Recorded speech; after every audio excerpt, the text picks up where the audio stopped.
Хотя бы один раз сказавший «Ля иляха илляллах Мухаммаду Расулуллах, саллаллаху алейхи вассалям», имевший хотя бы самую маленькую частицу веры, получит заступничество посланника, саллаллаху алейхи вассалям, в день суда, когда снова и снова пророк, алейхиссаляту вассалям, будет просить Аллаха за умму.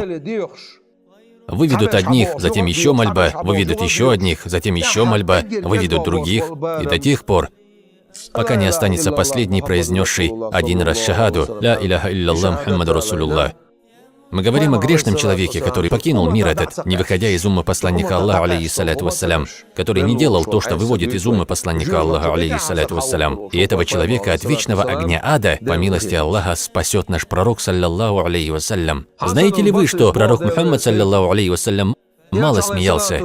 Он редко когда смеялся. И один из случаев, когда он смеялся, был тогда,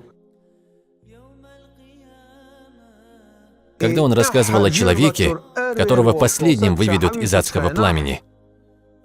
Спустя 1000 лет, когда всех выведут оттуда, спустя 1000 лет он будет медленно, ползком выходить из ада. Он будет грешником из числа уммы пророка Мухаммада, алейхиссаляту вассалям, который попадет в ад. Об этом человеке нам рассказал пророк Мухаммад, саллаллаху алейхи вассалям, в своем достоверном хадисе. Когда его выведут в рай, направят на него райские ручьи, напоят его из них, очистят от грехов и покажут ему его владение, райские дары и все, что ему причитается. Он от сильного удивления скажет: «О мой Господь, все это мои владения? Все это ты приготовил для меня?» Всевышний ему ответит: «Да». «Неужели ты смеешься надо мной?» Имея в виду, что он не заслуживает таких благ и такого милосердия.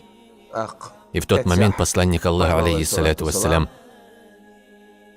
рассмеялся так, что были видны его коренные зубы, потому что даже самый последний человек, вышедший из ада, получит такие блага. По этой причине он и обрадовался. Когда Хасан аль-Басри слышал или читал этот хадис, он говорил: «Я надеюсь, что этим человеком окажусь я, который спустя 1000 лет ползком будет выходить из ада». Это же Хасан аль-Басри, да будет доволен им Аллах. Это же Хасан аль-Басри, который с криком падал в обморок при виде могилы. Когда он останавливался рядом с могилой, он падал в обморок.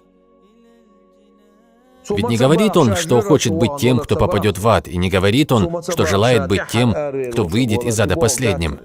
Сказанное им означает, что желает он оказаться умершим, будучи мусульманином, чтобы умер он, продолжая свидетельствовать единственность Аллаха и правдивость пророка Мухаммада, саллаллаху алейхи вассалям. Пусть даже и последним выйдет он из ада. Посмотрите же на их богобоязненность.